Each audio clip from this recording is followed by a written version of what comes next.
আমাদের মুফতি রিজওয়ান রফিকি তিনি বলেছেন, জামাতিদের ঘরে দিনদার সন্তান পয়দা হয় না কেন? আসলে দিনদার সন্তান পয়দা হয়, বাট হচ্ছে আমলওয়ালা, আখলাকওয়ালা, আমলের প্রতি মানে নামাজের প্রতি খুব ভালো একটা জজবা, ইসলামের লিবাসের প্রতি একটা জজবা, রাসূলের সুন্নাতের প্রতি জজবা, এইরকম কোন সন্তান জামাতের ঘরে তৈরি হয় না।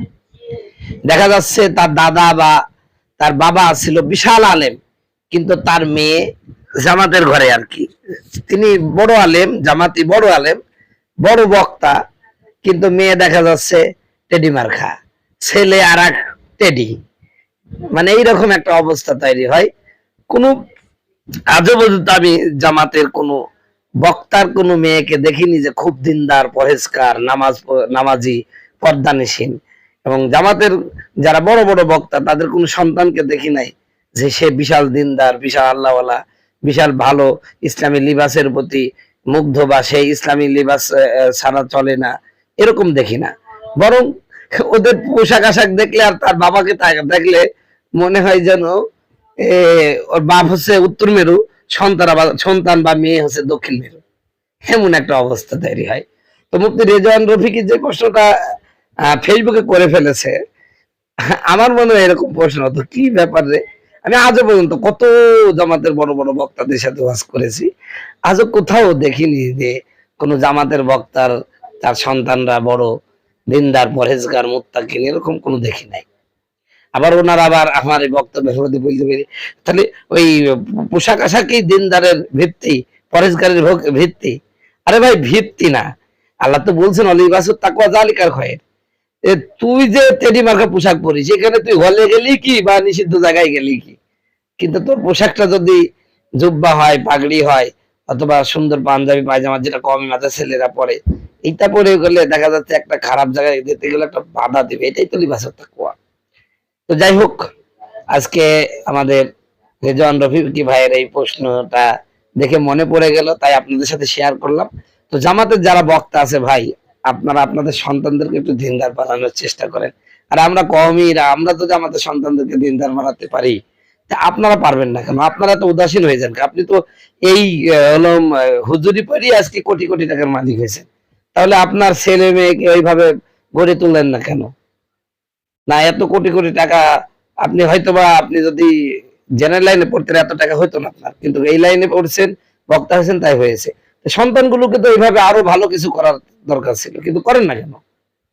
এই প্রশ্নগুলো আমরা উত্থাপন করি। আপনারা তো জানেন যে কওমি মাদ্রাসারা যে আপনাদেরকে দেখতে পারে না, কারণ কি?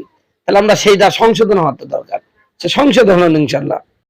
পরশুদিন ইউটিউবে লেখছে, মানে ইউটিউব তারা ওয়াজ শুনতে শুনতে গান বেজে উঠেছে। তা গানটা আবার কি জানেন? আমি 8টা 10টা কিস্তি তুললাম, ঋণগুলো সব খেলাপি, বউ মরিলে সিন্নি দিব রে। কথা বুঝতে হয়েছে? তা আমি চিন্তা করলাম, কিরে বউ মরলে সিন্নি দিবে মানে কি, গানের অর্থ কি? পরে আমার ওখানে তো 2 এনজিওর বাড়ি, কিন্তু আমার ওইখানে আমি যেখানে থাকি হাজরাহাটি, ওই সেতুর মালিকের বাড়ি ওখানে, দিশার মালিকের বাড়িও ওখানে। কথা বুঝতে হয়েছে?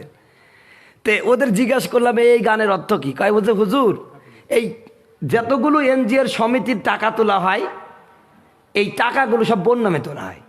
আর এনজিওর একটা মূলনীতি আছে, যদি কোনো মহিলা মারা যায় তার যতই ঋণ থাকুক ওটা মাফ হয়ে যায়।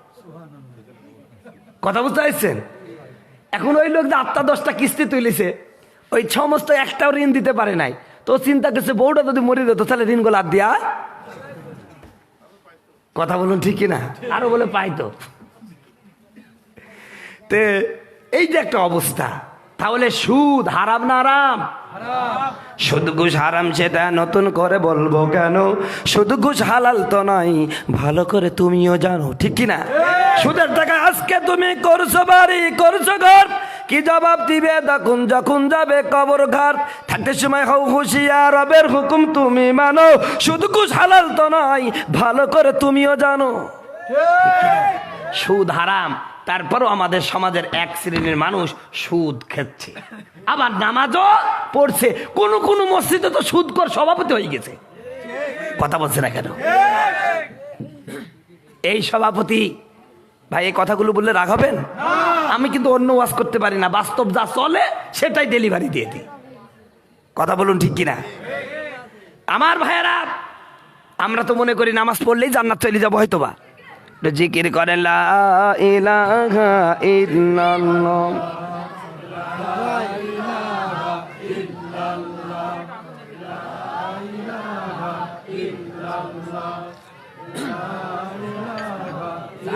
লাগবে না, ঠিক হয়ে যাবে।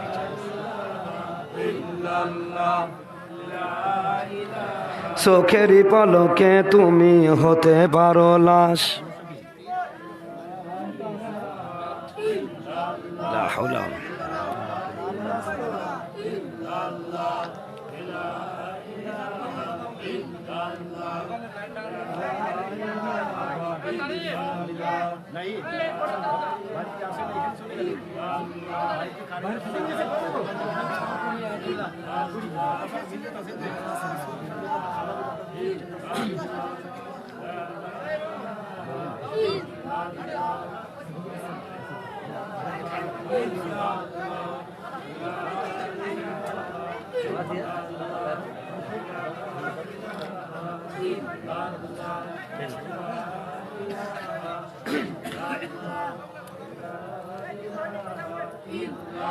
লা ইলাহা ইল্লাল্লাহ, লা ইলাহা।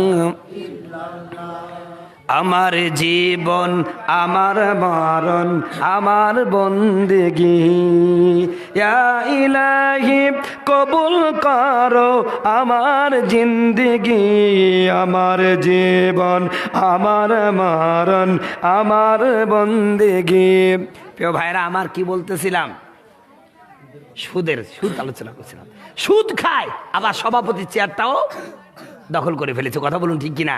আমাদের সমাজে আবার কিছু লোক আছে, মাহফিল হলো ওখানকারও সভাপতি, আবার কয়েকদিন পরে মমতা যাইছি নাচবে ওখানকারও। কথা বলুন ঠিক কিনা? আছে কিনা?